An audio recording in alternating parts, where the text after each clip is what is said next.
Puji Bapa Yahweh, kita akan buka firman Tuhan ya. Dari kitab Yohanes. Yohanes pasal kedua kita akan baca ayat 1 sampai 12 ya. Firman yang saya percaya sudah sering didengar di mana-mana ya. Mujizat yang pertama, air biasa menjadi air anggur. Yohanes pasal 2 ayat 1 sampai 12. Kita akan baca bersama-sama ayat-ayat ini. Sebagaimana tertulis di depan ya, supaya bacaannya sama. Kita akan baca sebagaimana tertulis dan kita akan baca bersama-sama 1 sampai 2 sampai 12. Kita baca bersama 3, 4. Dan pada hari ketiga berlangsunglah sebuah pesta perkawinan di Kana, Galilea. Dan ibu Yeshua hadir di sana. Dan Yeshua serta para muridnya juga diundang ke pesta perkawinan itu. Dan ketika anggur kurang, ibu Yeshua berkata kepadanya, mereka tidak mempunyai anggur. Yeshua berkata kepadanya, ada apa denganku dan engkau, hai wanita? Saatku belum tiba. Ibunya berkata kepada para pelayan itu, apa saja yang dia katakan kepadamu, lakukanlah.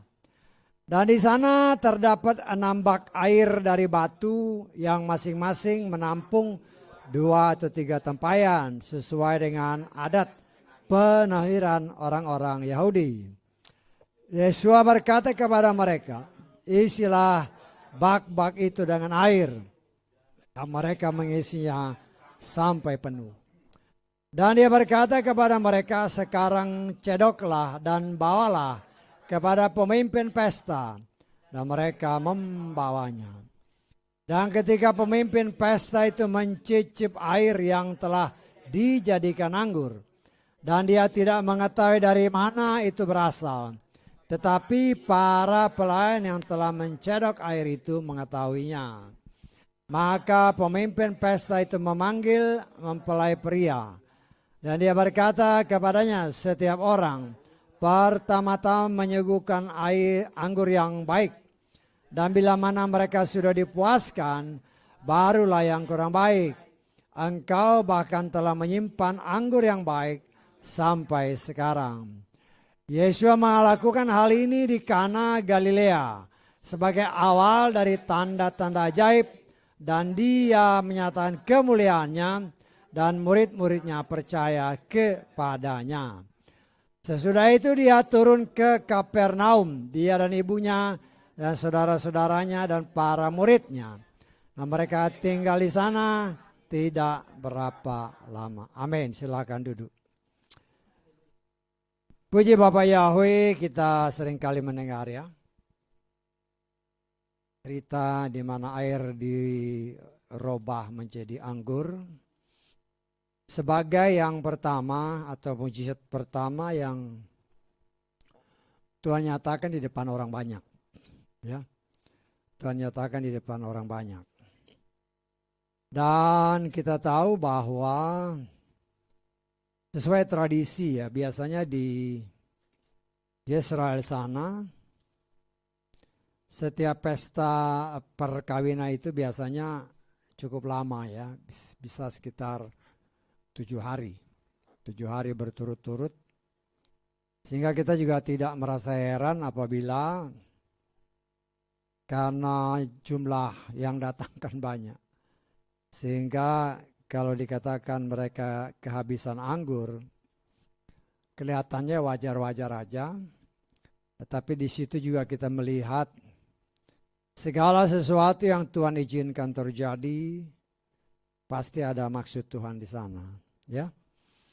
Nah, saudara yang dikasihi oleh Adonai Yeshua Mashiach, dari ayat-ayat pembacaan tadi, saya menafsirkan bahwa penyelenggara perkawinan ini kemungkinan besar masih ada hubungan keluarga ya dengan keluarga Yusuf dan Maria. Kenapa saya katakan begitu? Karena di ayat 12 dikatakan yang diundang itu kan selain Yeshua juga ibunya, juga saudara-saudaranya. Saudara-saudaranya kan ditambah lagi dengan murid-murid Yeshua. Dan kemudian kenapa saya menafsirkan begitu? Saya lihat di sini ibu Yeshua atau ibu Maria ini terlibat langsung di dalam kepanitiaan, ya kepanitiaan. Mungkin dia di sana sebagai panitia konsumsi, ya sehingga dia tahu kalau air anggurnya habis, dia tahu, ya. Dan disinilah kita melihat bahwa dari kata-kata yang dikatakan oleh Maria kepada Yeshua, mereka kehabisan anggur. Ya, saya menafsirkan memang ini mujizat pertama Yeshua di tengah masyarakat. Tetapi ini kan Yeshua mulai tampil dalam penginjilan itu sekitar umur 30 tahun. Nah, saya percaya dalam masa pertumbuhan sampai dia waktunya untuk menginjil, ya. Dalam kehidupan sehari-hari saya percaya banyak mujizat yang Yeshua lakukan yang diketahui oleh Maria, ibunya. Bisa ditangkap? Karena itu ketika Maria, saya yakin dia sebagai bagian dari konsumsi. Ketika kehabisan anggur, dia langsung bilang sama Yeshua, mereka habis anggur. Ya. Tentu dengan pengharapan atau keyakinan, ya, Yeshua pasti akan tolong. Caranya bagaimana itu dia nggak tahu. Ya, dia nggak tahu. Tapi saya percaya di dalam kehidupan sehari-hari di rumah, kan di rumah dia. Ya, walaupun banyak penafsiran-penafsiran selama Yeshua dalam masa pertumbuhan sampai kepada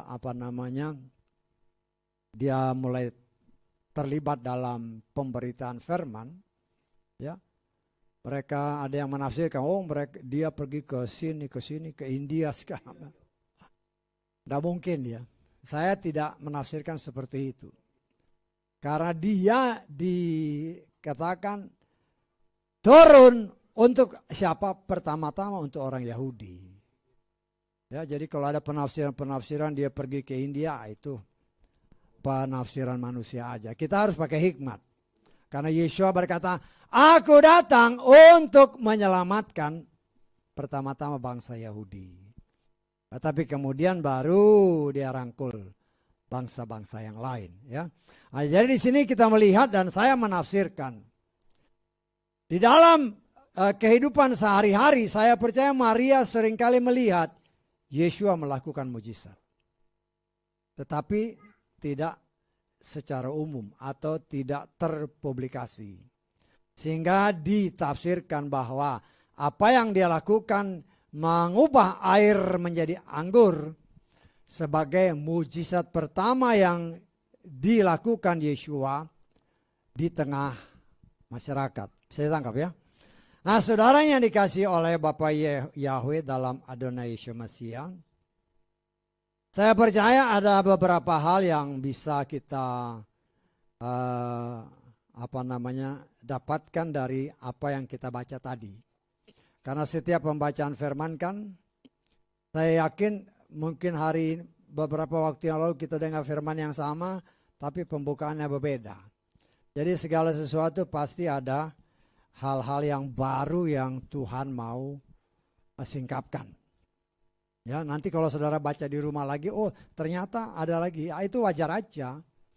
Setiap pembacaan firman, ingat, firman itu rahasia ya. Firman itu Yeshua sendiri. Kalau saudara dan saya baca firman, firman yang sama saudara baca hari ini dapat pembukaan yang baru, besok saudara baca bisa pembukaan yang lain. Ya, karena dikatakan kita percaya Matius 8 ayat 8, Oh, sepatah kata. Itu mempunyai arti yang begitu luas yang dapat ataupun yang akan Tuhan singkapkan bagi saudara dan saya untuk kita lebih mengenal siapa firman itu. Nah, saudara yang dikasihi oleh Adonai Yeshua Mashiach, kita melihat dari cerita ini, ya. Ketika Maria melihat bahwa air anggur sudah habis, dia langsung bicara sama Yeshua. Mereka, kalau dalam terjemahan saya di sini, ILT ini, mereka kehabisan air anggur. Ya, anggur dalam tradisi Yahudi adalah salah satu hidangan yang harus ada. Karena anggur itu juga merupakan melambangkan suasana kebahagiaan. Ya, jadi dalam pesta-pesta Yahudi atau Israel, air anggur ini sesuatu hal yang memang harus ada.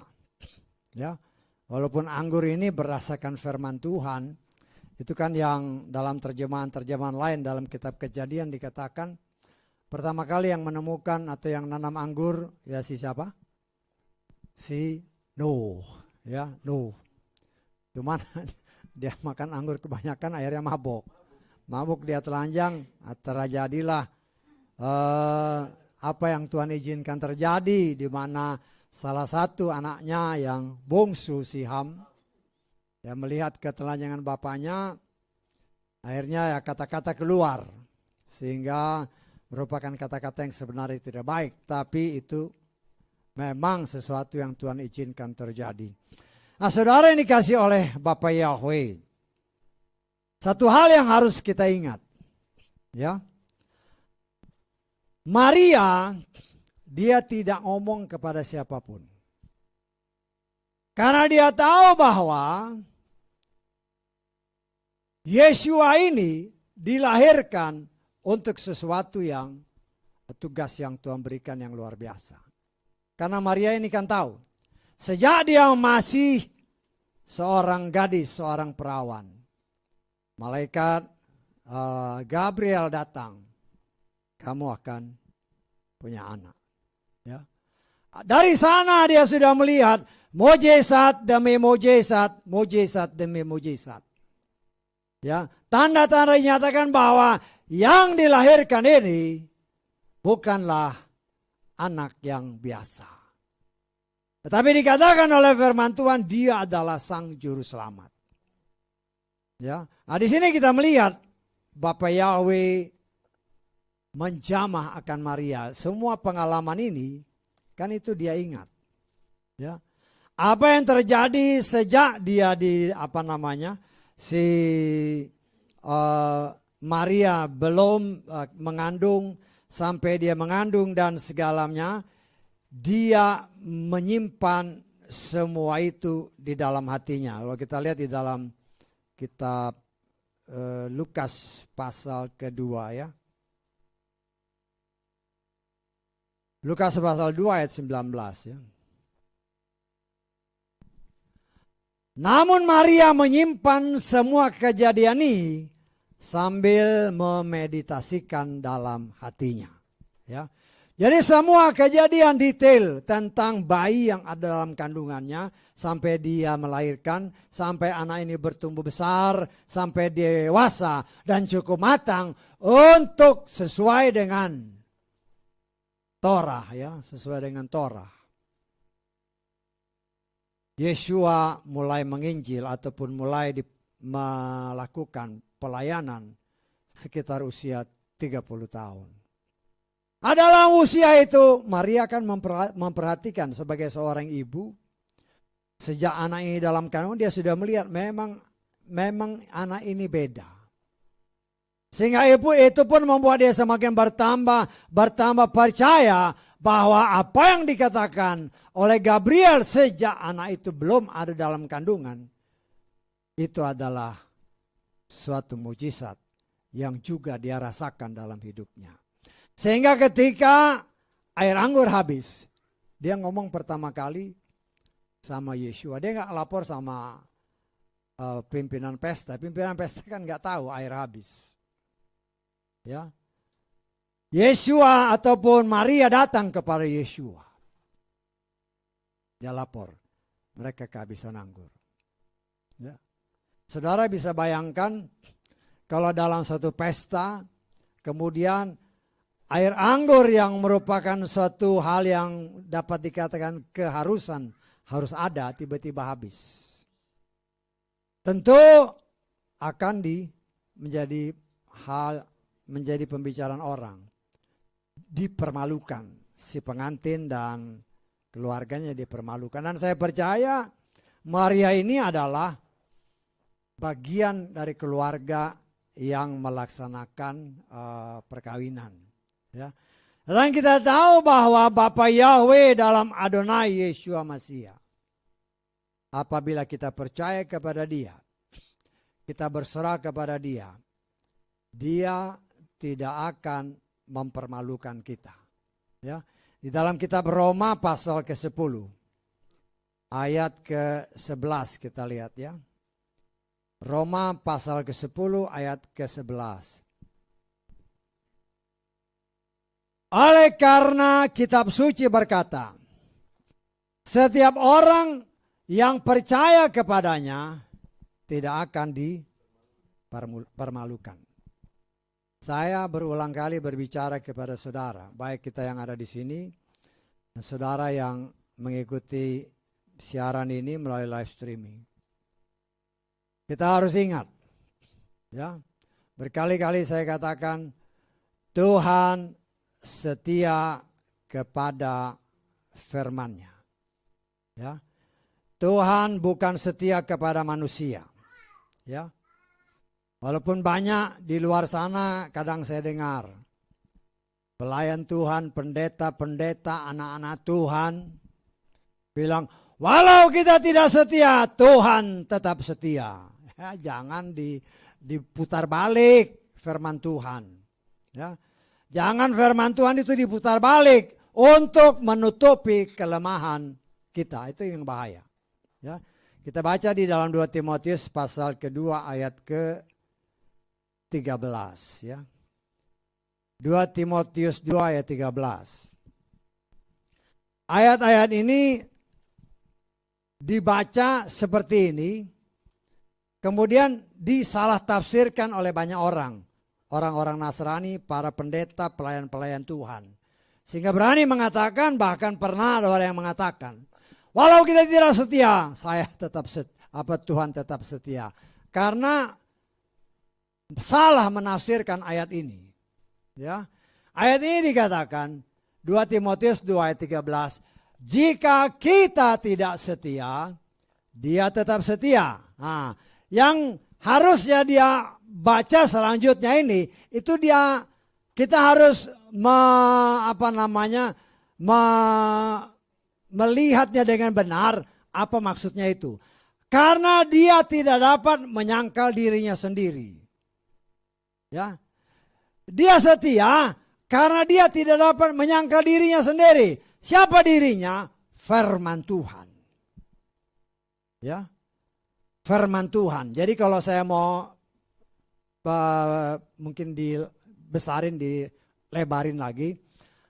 Kalau kita tidak setia pada firman-Nya, bisa tangkap? Kalau kita tidak setia kepada firman-Nya, Dia tetap setia kepada firman-Nya. Kenapa? Karena firman itu adalah dirinya sendiri. Bisa ditangkap? Jadi jangan sampai saudara mendengar ada pendeta-pendeta, pelayan-pelayan Tuhan ngomong, kita tidak setia, Dia tetap setia. Jangan salah menafsirkan. Perhatikan baik-baik kata-kata ini. Ya. Karena banyak orang salah menafsirkan. Sehingga main seenaknya, ya walaupun saya nggak setia, Tuhan tetap setia. Enak aja.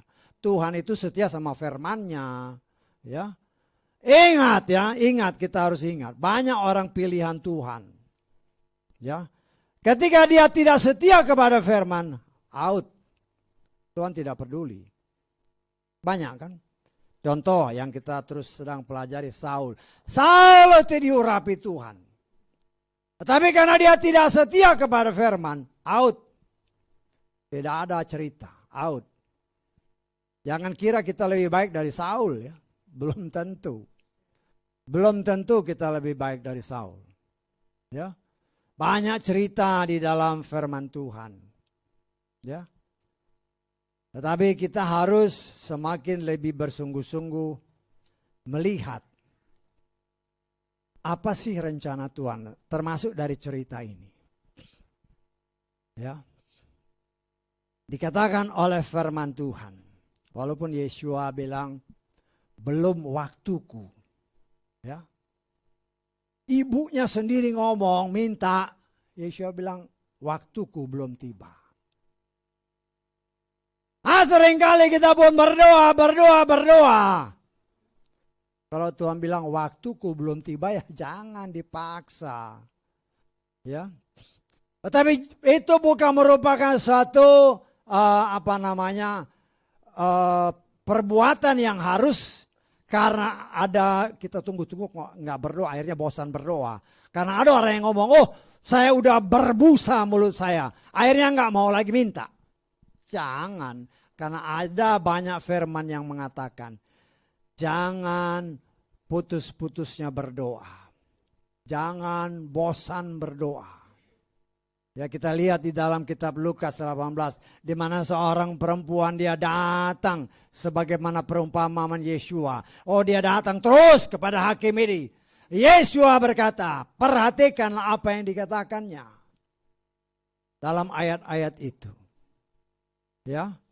Walaupun kita melihat ya memang ada banyak macam pengajaran. Kita lihat kalau berdoa jangan itu terus minta-minta. Sekali aja minta cukup. Kita harus lihat dari beberapa sisi. Karena ada yang memang menyatakan, ada firman Tuhan sekali berdoa cukup yakin bahwa ya itu pasti dikabulkan. Tapi kita harus melihat juga case by case. Ingat, Elia berdoa minta air 7 kali dia berdoa supaya hujan datang. Doanya apa? Sama doanya. Ya. Yang Tuhan lihat adalah bagaimana keteguhan hati kita ketika kita memohon belas kasihan Tuhan. Sampai kita merendahkan diri serendah-rendahnya. Ketika sudah sampai ke level yang Tuhan inginkan, baru dicurahkan berkat dan apapun yang saudara dan saya minta. Dalam batas yang memang Tuhan izinkan, Tuhan berikan. Karena Tuhan tahu kemampuan kita. Mungkin saudara, oh saya pengen kaya Tuhan. Bukan Tuhan nggak sanggup bikin kita kaya. Dia bisa berikan kita kekayaan. Tapi kan Tuhan juga lihat, orang ini kalau saya kasih kaya, paling lama 3 bulan dia udah nggak setia lagi. Dia hambur-hambur harta kekayaannya untuk hal yang lain. Dan kalau orang ini adalah umat pilihan Tuhan, ya dikasih yang cukup-cukup aja. Kenapa cukup-cukup aja? Kenapa nggak berlimpah-limpah? Ya cukup-cukup aja supaya dia lebih merendahkan diri. Sampai sadar karena bagi Bapa Yahweh apapun yang kita minta dia sanggup berikan. Kalau memang itu kehendaknya. Dan kita melihat di sini, Yesus berbicara kepada Maria, waktuku belum tiba. Kenapa? Karena Tuhan, Yeshua sendiri menyatakan bahwa ya, dia melakukan apa yang dia lihat Bapa lakukan. Dia mengatakan apa yang dia dengar Bapa katakan. Jadi di sini kita lihat Yeshua bukan tergantung kepada siapa yang minta. Tetapi kalau dia mendapat sinyal dari Bapa Yahweh, baru dia lakukan. Nah kalau saudara dan saya juga minta, ya kalau memang waktunya Tuhan pasti dia kasih. Tetapi jangan bosan minta. Ya, jangan bosan minta. Mungkin saat kali pertama kita minta, caramu nggak benar. Ya, caramu nggak benar. Minta lagi. Saya ya ada beberapa, memang ada ayat-ayat firman Tuhan. Kalau kau minta, yakinlah bahwa itu pasti akan terjadi. Bahkan sebelum itu terjadi yakinlah bahwa engkau sudah menerima. Itu memang ada ayat-ayatnya. Tetapi Tuhan juga melatih saudara dan saya untuk terus-menerus memohon belas kasihan Tuhan. Sehingga kita dalam perlindungannya dan kebutuhan saudara dan saya dicukupi. Ya, Tuhan tidak akan mempermalukan saudara dan saya sesuai dengan kitab Roma tadi. Ya. Tuhan juga sedang melatih saudara dan saya. Ini orang, dia minta ini seberapa butuhnya dia. Kadang-kadang kan kalau kita butuh kan kita mintanya sungguh-sungguh kan. Bahkan sampai nangis. Tapi kalau kalau dia nggak butuh sungguh, ayo udahlah, yang penting saya udah minta. Tuhan sudah dengar. Ya memang Tuhan dengar, tapi ingat bahwa Tuhan pun sedang menguji kita seberapa sungguh-sungguh kita minta. Ya. Nah, di sini kita harus bisa melihat dengan kacamata rohani yang benar. Tuhan mau memberikan yang terbaik bagi saudara dan saya. Tetapi ketika kita minta kepada Tuhan pun sedang menguji hati kita. Seberapa seriuskah kita minta? Ya. Kalau kau nggak serius, ya Tuhan juga tahu kan kita serius apa enggak. Nah, sering kali kita alami ketika kita sungguh-sungguh minta tanpa terasa air mata keluar. Kenapa? Ya nggak tahu. Nggak tahu kenapa. Dan disitulah ungkapan isi hati yang keluar. Sehingga tanpa sadar seringkali air mata kita keluar. Nah, saya percaya ketika saat itu terjadi, Tuhan memberikan yang terbaik bagi saudara dan saya sesuai waktunya. Nah, saudaraku yang dikasihi oleh Bapa Yahweh, Maria tahu bahwa apa yang dikatakan Yeshua itu waktuku belum sampai. Dia dengar, dia perhatikan, dan dia tidak memaksa. Ya. Hanya dia perintahkan kepada bujang-bujangnya yang membantu di sana. Apapun yang dia katakan, laksanakan. Apapun yang dia katakan, kerjakan. Nah, kita melihat dari cerita-cerita ini, Yeshua katakan, ya. Di sana kan ada menurut firman ini dalam ayat ke-6, di sana ada kontainer atau bak-bak air yang terbuat dari batu, ya. Ada 6 bak yang berisi 2 atau 3 tempayan. Dari terjemahan lain saya melihat isinya satu kontainer itu sekitar 75 sampai 100 liter air. Nggak heran ya, 75 sampai 100 liter air. Karena air ini biasa dipakai untuk cuci tangan. Karena adat kebiasaan Yahudi, mereka harus cuci tangan.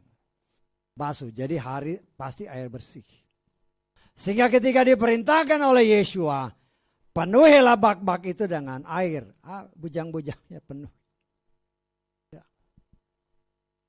Setelah penuh, tadi kan kosong karena dipakai kan, kosong. Penuhi, dipenuhi. Setelah penuh, cedok. Kita harus lihat ya, kenapa harus begitu? Kenapa enggak langsung aja dari air sana, ambil air, langsung jadi air anggur? Tidak, penuhi bak-bak ini. Setelah penuh, cedok. Saya percaya ketika cedok begini, kan sudah berubah jadi anggur itu. Si pelayan-pelayan kan mencium, udah berubah. Tapi dia diam. Dia isi, dia kasih kepada pimpinan pesta. Pimpinan pesta mencicipi, ini anggur luar biasa enaknya. Sehingga dari ayat-ayat selanjutnya dikatakan bahwa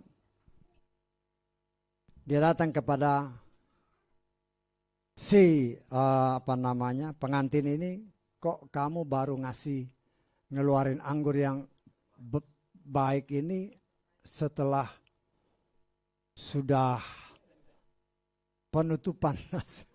Biasanya harus disiapkan dahulu, nanti orang udah agak teler mungkin kan, Baru dikasih yang nggak baik, udah nggak terasa. Udah nggak terasa, itu trik-trik mereka lah.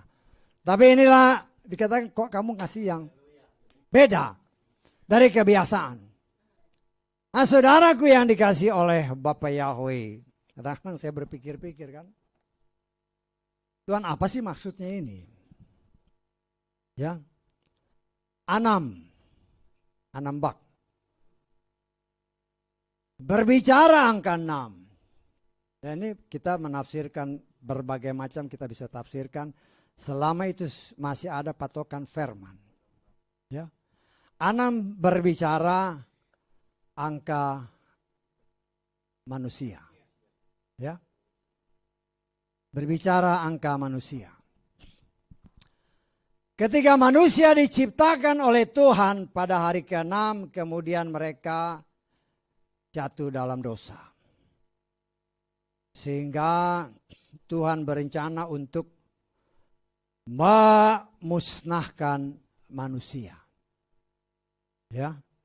Sehingga dikatakan dalam Kejadian pasal 6 ayat ketiga, kita lihat. Kejadian pasal 6 ayat 3.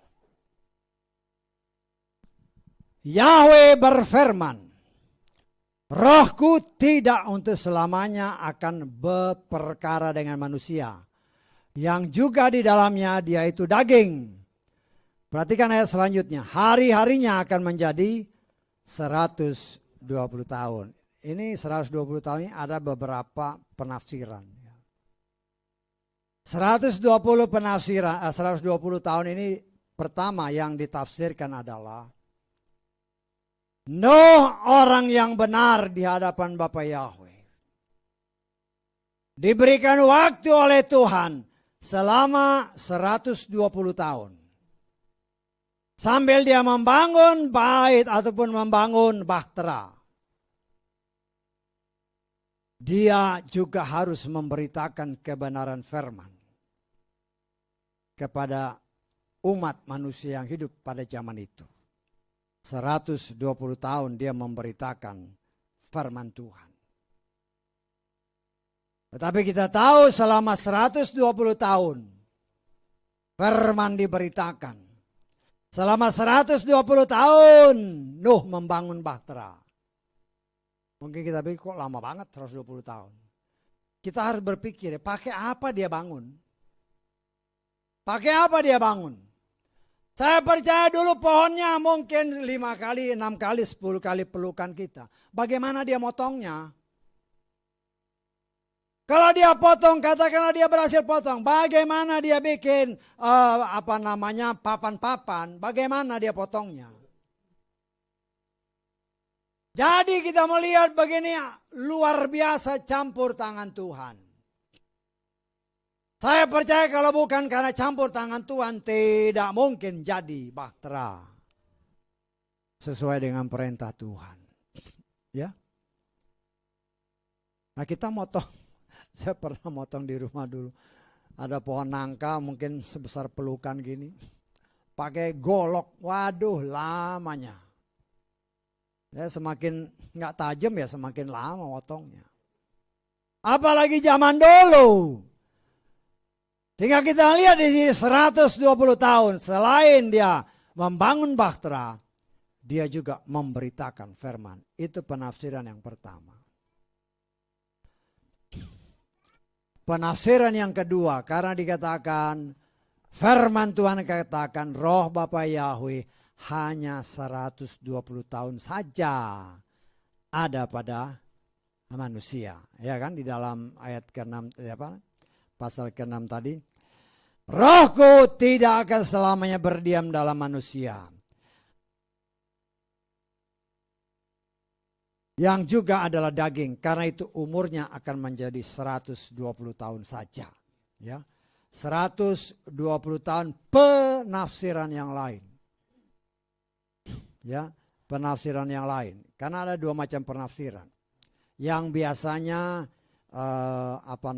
ada di dalam penafsiran para pelayan-pelayan Tuhan. Penafsiran yang kedua adalah karena ini kan 120 tahun umur manusia, 120 tahun firman diberitakan oleh Nuh setelah tidak bertobat hanya Nuh dan keluarganya. Tetapi 120 tahun juga masa di mana Tuhan ketika 120 tahun hanya 8 orang yang tetap setia, mereka selamat. Demikian juga 120 tahun Yobel. Firman Tuhan diberitakan dan ketika 120 tahun Yobel genap waktunya. Nah, siapa yang percaya? Inilah yang diselamatkan. 120 tahun Yobel kita lihat dalam Imamat pasal ke-25.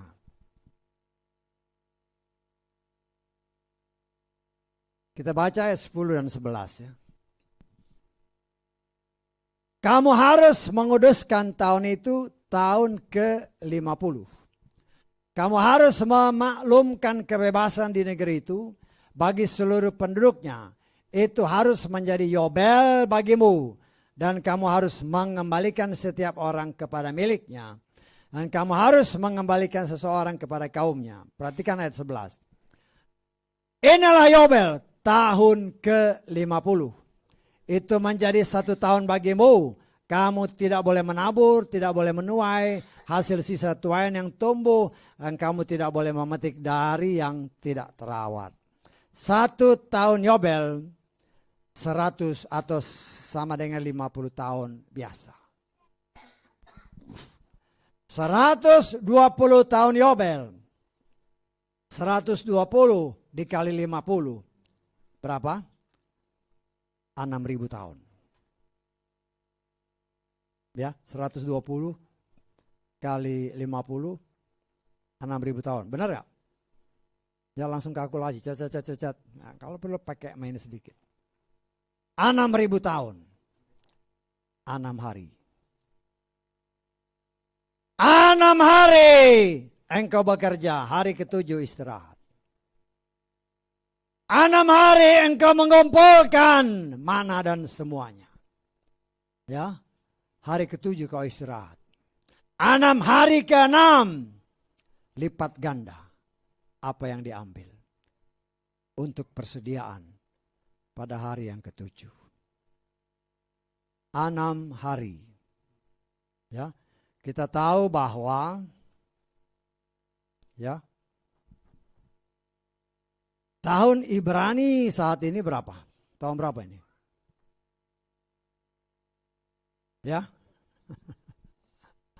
Saudara dapat tanggalan kan? 57 81. Nanti bulan September 57 82. Kalau kita menafsirkan berdasarkan penanggalan Ibrani, 120 tahun Yobel adalah 6.000 tahun. Dari Adam jatuh ya sampai sekarang. Berdasarkan perhitungan Ibrani sudah 5.781. Sebentar lagi September 5782. 6.000 dikurangin 5.781. Berapa itu? Sekitar 219. Betul? 219 tahun lagi menggenapi 6.000. Bisa ditangkap? Firman Tuhan berkata, waktunya diperpendek. Benar? Kita sudah main-main dengan kalkulasi. Dan dalam perhitungan apa yang Tuhan katakan, generasi ini akan melihat kedatangan Yeshua. Berdasarkan perhitungan yang kita dapatkan dari pemberitaan firman. Itu sekitar 20 tahunan, 21 tahun. Ya 1948. Ya kan? 1948 kan? Pohon ara bertunas. Bangsa Israel tumbuh. Setelah Daniel mimpi atau Nebukadnezar mimpi. Ditafsirkan. Ya. 7 masa Nebukadnezar menjadi seperti binatang. 7 masa, 7 tahun dikali 360 tahun. 2520 tahun. Pada saat itu sekitar 470 tahun sebelum Masehi. Jadi 2520 dikurangi dengan masa Nebukadnezar itu, ya. Di situ didapatkan, ya, perhitungan berdasarkan mimpi-mimpi itu. Perhitungan kita melihat bahwa, ya, 7 dikali 360, 2500 berapa? 20 tahun. Betul? Ya. Kemudian mimpi itu terjadi sekitar 570 tahun sebelum Masehi. 2520 dikurangi 570 itu sekitar 1950. Dan bangsa Israel dipulihkan sebagaimana Nebukadnezar dipulihkan. 1948. Generasi ini, kata firman Tuhan, akan melihat Yeshua datang. Berdasarkan Matius 24. Kan Yeshua bilang sendiri, generasi ini. Nah, kita akan coba menghitung generasi yang mana sih. Karena lebih banyak kalau saudara perhatikan 40, semua 40 tahun. Kalau 1948 ditambah 40, 88 udah lewat. Umurmu 70 tahun, kalau kuat 80 tahun. Kita tambahin 48 tambah 70, udah lewat. Nah, kita menafsirkan ada tertulis. Ya. Dari perhitungan-perhitungan yang kita lihat. Dari zaman Adam sampai Abraham. 2000 tahun, 20 generasi. Nah, berdasarkan beberapa ayat kita melihat satu generasi 100 tahun. 1948 ditambah 100, 2048. 2048 dikurangi 2021. Tinggal berapa tuh? 27 tahun ya. Nah, itu kan penafsiran. Ya. Dan kalau kita lihat waktunya dipercepat. Kalau berdasarkan tanggalan Yobel tadi masih 200 berapa? 19 tahun. Tapi kalau berdasarkan perhitungan generasi tinggal 27 tahun. Sudah 1/10-nya. Apakah itu? Kita tidak tahu, tetapi kita boleh menafsirkan. Dan kita melihat bahwa apa yang dikatakan di dalam Yohanes tadi, pasal 2. Penuhi kontainer-kontainer itu, 6 kontainer penuh. Ya. Tadinya kosong. Kita melihat pada akhir zaman sama seperti zaman Nuh. Orang meninggalkan Tuhan yang benar. Ya, orang meninggalkan Tuhan yang benar. Yahweh. Sehingga akhirnya hanya 8 orang yang selamat. 8 orang yang selamat, Nuh dan anak-anaknya ketika air bah surut. Firman Tuhan dalam kitab suci kita menyatakan. Setelah air bah surut mereka keluar.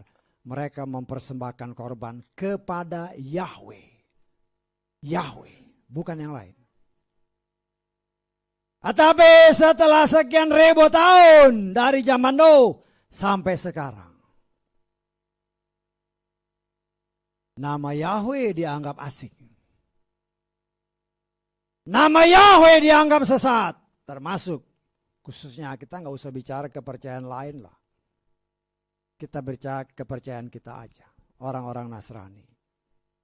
Orang-orang Nasrani ya kita nggak usah lihat-lihat jauh-jauh di Indonesia aja lah. Kau bilang nama Yahweh, oh sesat itu. Tapi kalau nyanyi-nyanyi ya haleluya melulu. Umatku dibinasakan karena kurang pengetahuan. Pada akhir zaman, sebagaimana tong-tong air itu kosong. Yesua perintahkan, isi penuh. Isi penuh. Kenapa isi penuh? Karena air berbicara firman Tuhan. Pada akhir zaman, OD 120 tahun Yobel, Tuhan bekerja luar biasa sebagaimana kitab Yoel. Hujan air dicurahkan berlimpah-limpah. Pertobatan-pertobatan terjadi bukan saja di Indonesia tapi di seluruh muka bumi. Karena Tuhan mau semua orang selamat. Semua ya. Bukan 1, 2, semua.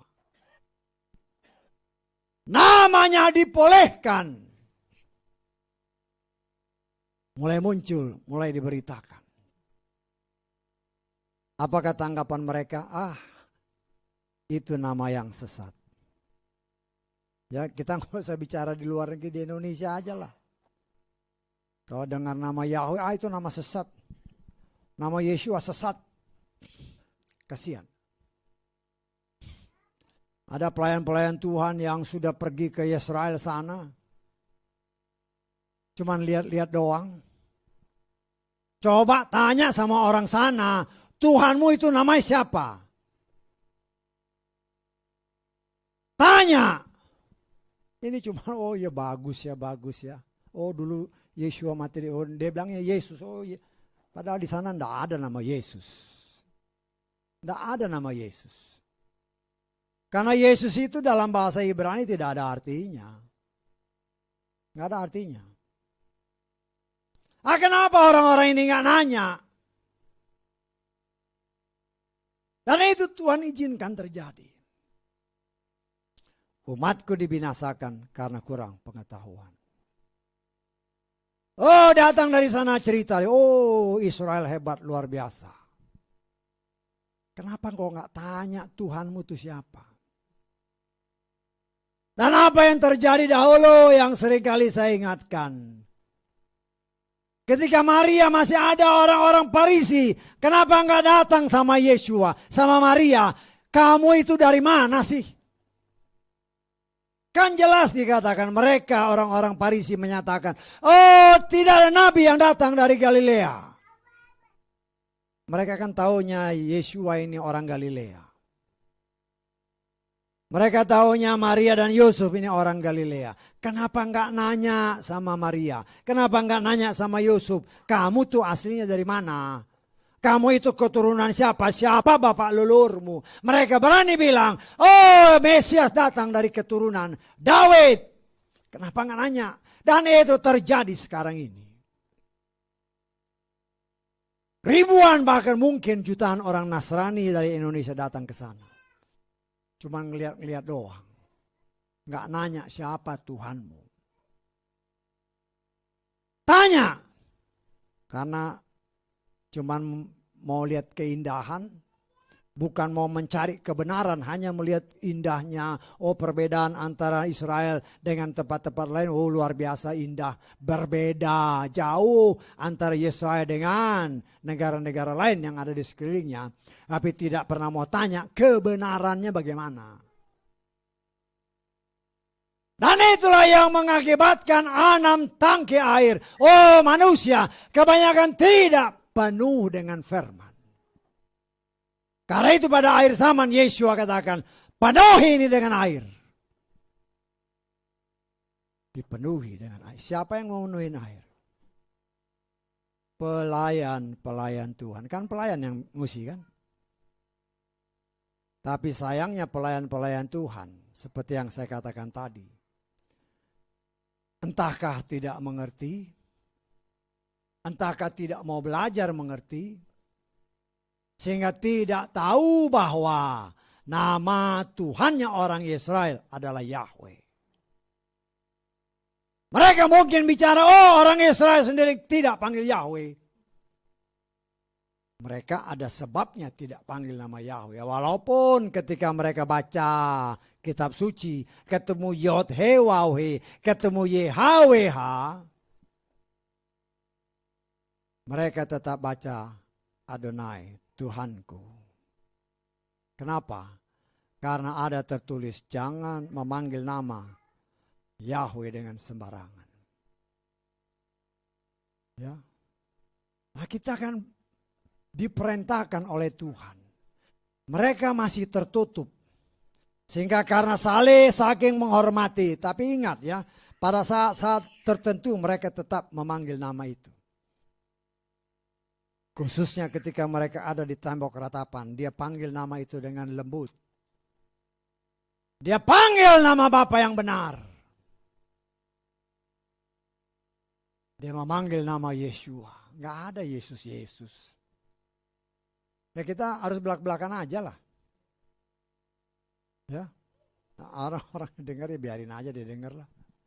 Cobalah kau, kan sekarang banyak YouTube kan. Tinggal ketik lagu-lagu Ibrani, kau dengar mereka nyanyi Ibrani, nggak ada nama Yesus. Kecuali kalau mereka nyanyi pakai bahasa Inggris. Tapi kalau mereka nyanyi pakai bahasa Ibrani, dia panggilnya Yeshua. Kenapa kita tidak panggil sesuai dengan apa yang mereka panggil? Ya Yeshua, ya itulah namanya. Kita panggil. Saat ini sebagai pelayan-pelayan Tuhan, diwajibkan, isi tangki-tangki yang kosong ini. Katanya orang Nasrani, tetapi tidak tahu siapa Tuhannya. Katanya orang Nasrani, tetapi tidak punya pengetahuan akan firman Tuhan dengan benar. Hanya ngomongnya aja pintar. Hanya untuk memberitakan berkat-berkat. Saya katakan kepada saudara, kalau kita tak setia kepada firman Tuhan, berkat itu tanpa kita minta, itu adalah milik kita. Itu adalah milik kita. Karena semua, kan firman Tuhan katakan, semua ini diciptakan untuk manusia. Semua. Tinggal bagaimana kita merespon apa yang tertulis. Karena itu dengan yakin Maria katakan, apa yang dikatakan, lakukan. Apa yang dikatakan oleh firman Tuhan, lakukan. Apa sih? Ya baca. Kok nggak pernah baca firman ya bagaimana? Ya kita harus baca. Kalau nggak pernah baca gimana tahu? Saya sebagai pelayan Tuhan katakan kepada saudara, baca. Jangan sampai kita karena tidak tahu, akhirnya binasa. Ya, kalau kawin kan dikasih kitab suci. Jangan kitab suci itu ditaruh di lemari, buat dibaca. Dan ada beberapa kebiasaan nanti kalau udah mati, taruh kitab suci di sebelahnya. Udah mati kok ditaruh kitab suci. Kenyataan kan begitu. Udah mati, udah mayat, ditaruh kitab suci di kepalanya, mau ngapain? Emang dia bisa baca? Hidup aja dia nggak baca, apalagi mati. Jangan ikut-ikut tahyul. Jangan ikut-ikut adat yang nggak benar. Kita baca supaya kita mengerti apa maksud Tuhan. dan kita melakukannya supaya saudara dan saya selamat. Ya, kayak itu janji Tuhan. Kalau kau lakukan firman, engkau selamat. Enggak pernah lakukan. Bagaimana mau lakukan? Enggak pernah ngerti. Karena itu Yesus bilang, penuhi bak-bak ini. Kontainer-kontainer. Berbicara Anam, berbicara manusia. Penuhi. Karena ketaatan, semua penuh. Karena Tuhan punya maksud. Ketika kontainer ini sudah penuh, cedok, ambil. Tuhan mau saudara dan saya bukan saja membaca dan memenuhi jiwa kita dengan firman, tapi kita bisa menjadi berkat. Menjadi sukacita bagi orang lain. Ya. Saya tidak mengajarkan saudara ibadah asal ibadah, enggak. Ibadah itu memang perintah Tuhan. Itu harus kita lakukan supaya kita mengerti firman. Supaya kita dibakar terus, dipersiapkan oleh Tuhan untuk menjadi generasi yang siap diangkat. Karena firman yang diberitakan itulah yang dapat menyelamatkan kita. Ya. Bukan hanya mendengar, tapi belajar mempraktekkannya dalam hidup. Dan kita melihat Tuhan sedang bekerja. Tuhan sedang bekerja untuk menyelamatkan 120 tahun Yobel. Berdasarkan tanggalan Ibrani tinggal 200 sekian tahun. Tetapi berdasarkan penafsiran kita tinggal 20-an tahun. Itu benar nggak? Kan dikatakan dipersingkat. Dari 200 jadi 20-an, tinggal 1/10. Dan itu pun kalau kita katakan ini pun masih dipersingkat. Ya bisa aja. Bisa aja.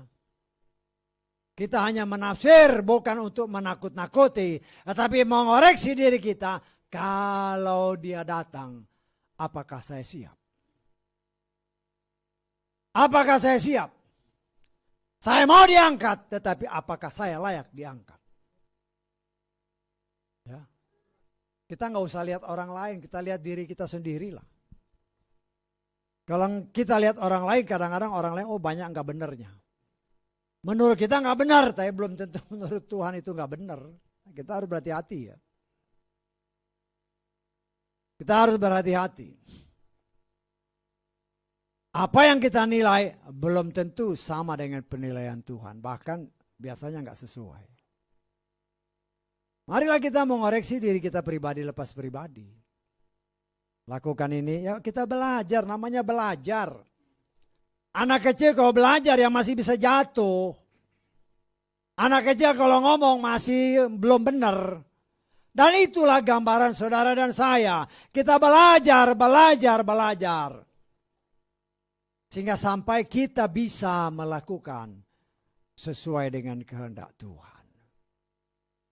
Ya, nah disinilah kita melihat luar biasanya campur tangan Yeshua HaMashiach. Sehingga karena mau terus-menerus berjalan dalam kehendak Tuhan. Kita yang tadinya hanya air yang ya mungkin hanya buat cuci tangan, cuci kaki. Hanya dipakai bagian luarnya aja. Sekarang ketika kita mau, tadinya hanya untuk bagian luar. Kemudian dipakai untuk merubah kehausan di bagian dalam.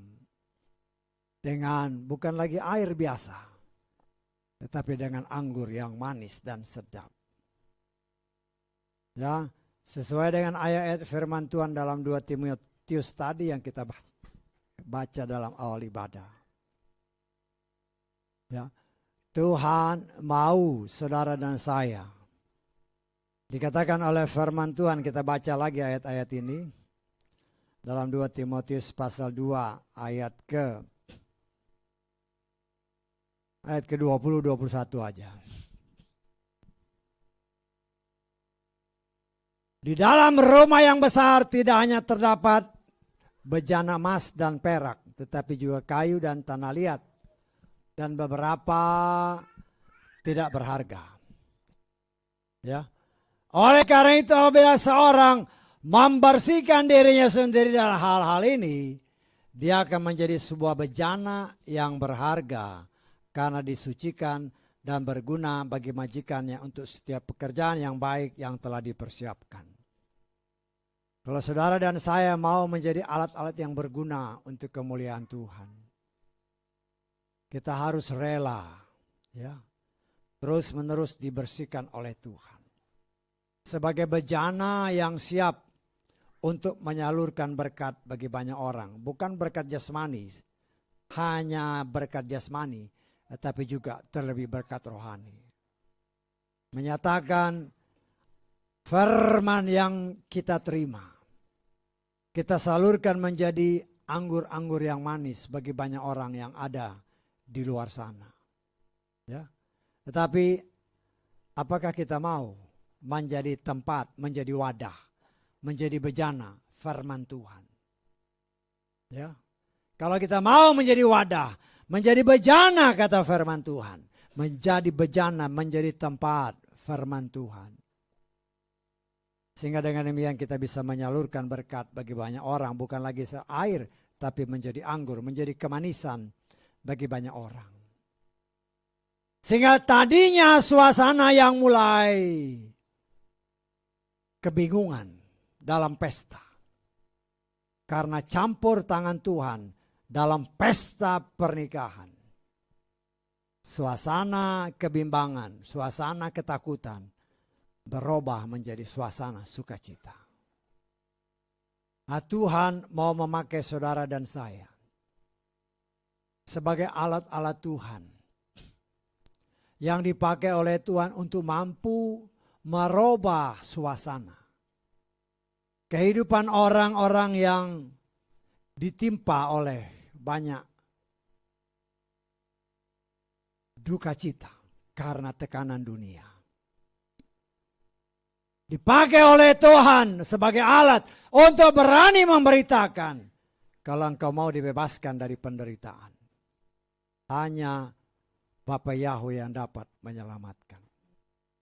Bapa Yahweh tidak akan pernah mempermalukan, sesuai dengan kitab Roma tadi. Ya. Karena itu saudaraku yang dikasih oleh Bapa Yahweh, ya, siapkah kita dipakai oleh Tuhan? Ya, sebagai pelayan-pelayan yang taat kepada perintah Yeshua. Kan Yeshua bilang, isi air itu. Isi tangki-tangki itu dengan air. Penuhi. Karena ketaatan, maka perubahan terjadi. Nah, demikian juga dengan kehidupan kita. Ya. Orang banyak yang taat beribadah kepada Tuhan. Tetapi apakah mereka setia melakukan firman? Nah, ini kan ada pertanyaan. Banyak orang yang taat datang ibadah. Tapi apakah setia dalam kehidupannya melakukan firman? Nah, ini yang menjadi pertanyaan. Tuhan mau kita taat beribadah kepada Dia dan setia melakukan apa yang Dia perintahkan.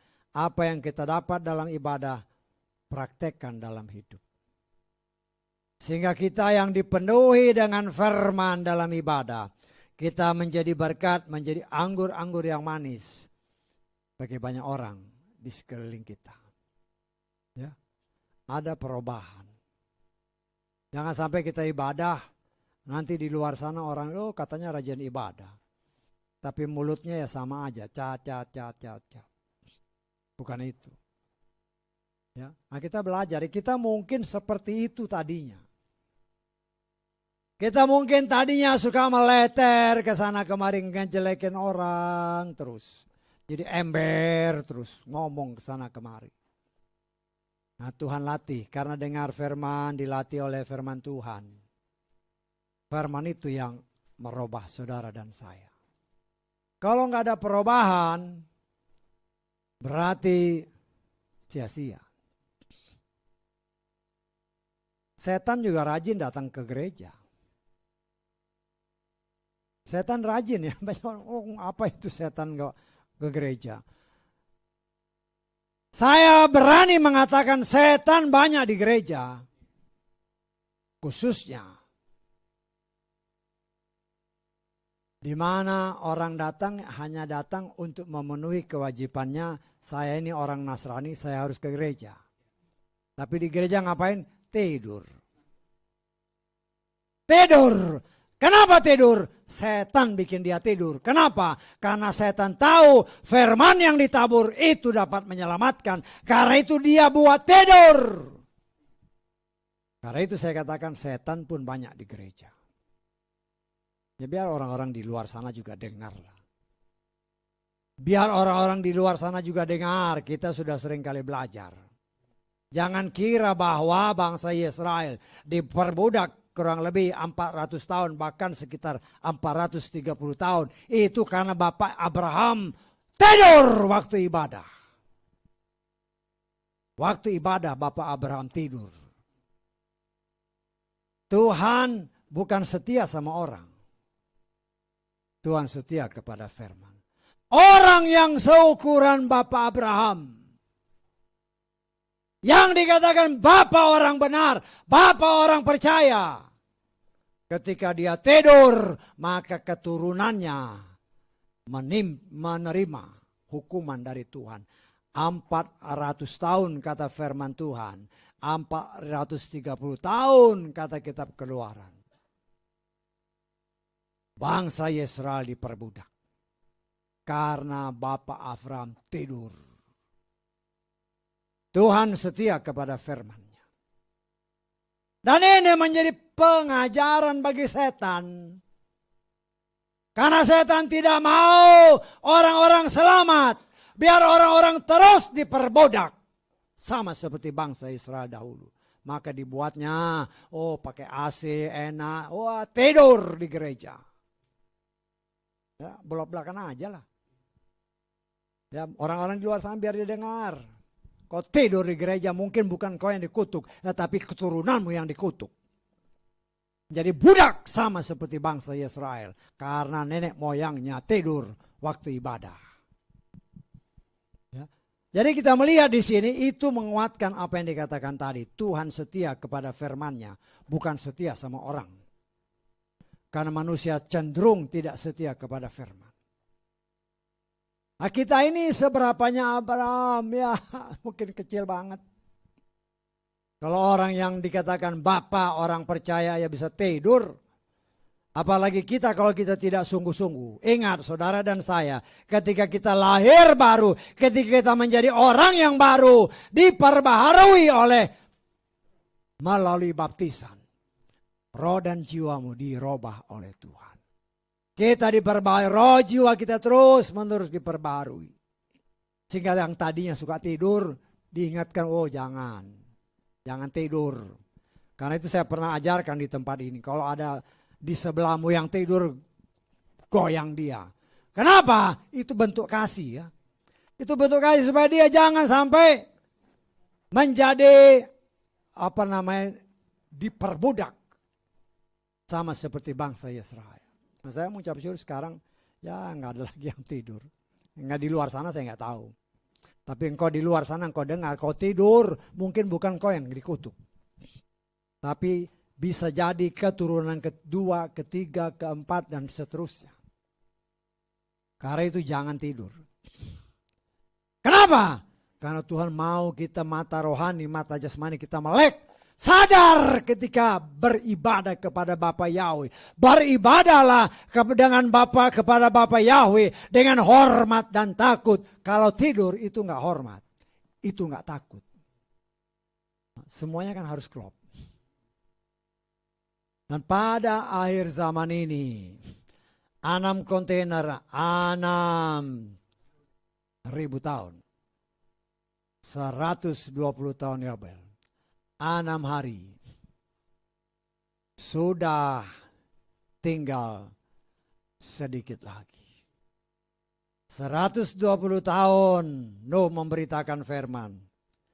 Setelah genap 120 tahun, air bah dicurahkan. 8 orang yang selamat. 120 tahun Yobel Tuhan menunggu. Firman diberitakan setelah genap 120 tahun Yobel.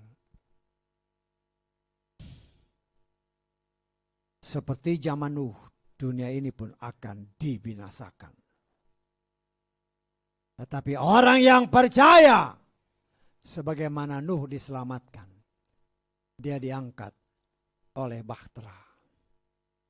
Dia diangkat dari air yang menggenangi dunia. Diangkat dengan bahtera. Bahtera ini dibangun dengan cucuran keringat. Dengan usaha yang keras.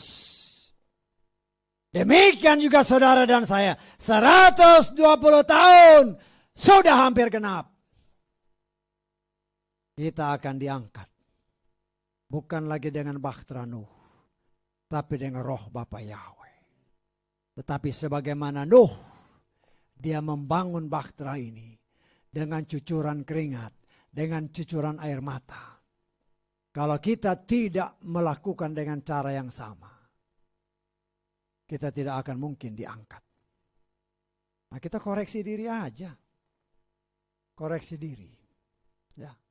Saya percaya dengan kita terus mau mengoreksi diri. Kita ngomong jujur sama Tuhan, saya ini masih suka bohong. Ya. Bohong masih suka bohong nggak tahu saudara. Kalau bohong kecil-kecilan, sama bohong besar-besarnya sama. Sama nilainya, jangan dibohongin sama setan. Oh nggak apa-apa kecil-kecilan. Ini bohong untuk gereja, tetap bohong. Jangan menutupi diri dengan firman untuk membenarkan diri. Jangan bohongi Tuhan. Ya, masih suka marah. Saya nggak tahu Pak Simon suka marah nggak ya? Jangan marah-marah. Kalau marah jangan keterusan. Marah ya sekali itu, jangan sampai sehari semalam. Kan firman Tuhan kalau marah jangan sampai matahari. Nah, kita melihat di sini Tuhan serius untuk menyelamatkan kita. Ingat, sebagaimana Yesua tidak mempermalukan keluarga pengantin, dia juga tidak mau mempermalukan saudara dan saya. Yang orang dunia lihat, oh rajin ibadah. Tapi nanti setelah pengangkat, oh kok nggak diangkat? Kok dipermalukan? Betul nggak? Kok nggak diangkat? Capek-capek ibadah. Tuhan tidak mempermalukan kita. Karena itu mari sungguh-sungguh kita, ayo cepat. Ya. Tuhan sedang mempersiapkan saudara dan saya. Beribadahlah semakin lebih sungguh-sungguh. Apa yang saya katakan tentang tahun-tahun yang sudah semakin dekat dengan berbagai macam perhitungan. Kan itu perintah Tuhan. Coba kamu tahu mau hujan begini-begini dengan tanda. Lihat akhir zaman gimana. Kita tinggal hitung-hitung. Bukan kita pastikan tanggal sekian tahun sekian. Tidak. Tapi dengan ini semua kita lihat. Oh kalau besok ini saya udah siap nggak ya? Sudah siap nggak? Nah, gitu kan. Kalau kita sudah siap tinggal duduk diam di bawah kaki Tuhan. Tuhan, cepatlah datang. Saudara pernah ngomong gitu, saya berkali-kali, Tuhan, Yesua datanglah cepat-cepat. Datanglah Tuhan, angkatlah saya, jangan saya ditinggalin. Karena itu iman kita kan. Tetapi untuk bisa diangkat, belajarlah melakukan semua firman Tuhan dengan taat dan setia. Ingat, yang kita lakukan yang menurut kita sudah benar, belum tentu di hadapan Tuhan 100% benar. Yang bisa menilai saya benar atau kurang benar atau sama sekali tidak benar hanya Tuhan, bukan manusia. Bukan manusia. Tetapi seringkali Tuhan bisa memakai siapapun termasuk manusia untuk mengoreksi kita. Bukan menghakimi ya, mengorek, oh kamu katanya nggak bohong, masih bohong tuh. Ya, kita yang koreksi. Nggak marah tapi masih marah tuh. Nah, itu kan dikoreksi terus. Ya. Berarti Pak Simon masih suka marah-marah ya. Kita manusia biasa yang tadinya air biasa, Tuhan mau rubah jadi air anggur. Sehingga bukan lagi biasa, tetapi istimewa sebagai anak-anak Tuhan yang siap untuk diangkat. Karena itu mari, maju. Ya. Jangan bosan beribadah. Ya. Ingat, firman Tuhan kan berkata, apabila mungkin orang pilihan pun disesatkan oleh setan. Dan itu memang terjadi.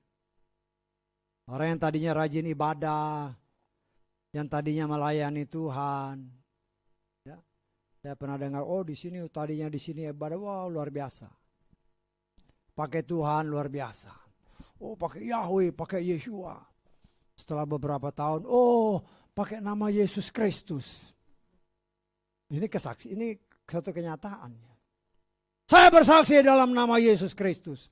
Kemana Yeshuamu? Mungkin tidak sadar ya. Tetapi setan dengan segala kelicikannya. Ya. Kita kan sedang dirubah. Ya. Bahwa kita belajar untuk menyatakan yang benar. Ya banyak orang yang masih pakai nama itu. Karena entah hatinya masih dikeraskan, entah matanya belum dicelikan. Tapi satu saat dia akan dengar. Dan mungkin nanti saat ini setelah ibadah dia cek di Google. Cek. Lagu Ibrani. Dia dengar. Oh, nggak ada ya nama Yesus ya. Kok nama Yeshua? Yeshua. Cara Tuhan untuk merubah. Cara Tuhan. Karena itu kita pun pasti berubah. Tetapi ingat, seberapa setia. Kesetiaan berjalan sesuai waktu. Ada orang yang setia setahun, 2 tahun, 3 tahun. Terus setia, ada yang sebulan, 2 bulan, hilang. Seperti itu. Ada orang yang datang, oh saya minta dibaptis Pak, oke baptis. Ada yang minta ini, oke kita layani. Setelah semua dilayani, hilang. Dengan berbagai macam alasan. Tapi dari situ pun kita sebagai pelayan Tuhan belajar. Ada orang-orang yang punya niatan tertentu. Ya. Kita belajar dari pengalamannya. Ada orang yang datang hanya punya niatan tertentu. Dengan target tertentu, yang penting saya sudah ini, udahlah. Saya pergi. Tidak cukup sampai situ. Tetapi itulah banyak yang terjadi kepada anak Tuhan. Yang penting saya sudah dibaptis, sudah ini. Engkau tidak setia beribadah kepada Bapa Yahweh. 0 besar. 0 besar. Engkau di sini memanggil namanya yang benar. Di luar sana engkau berbalik. 0 besar. Ya.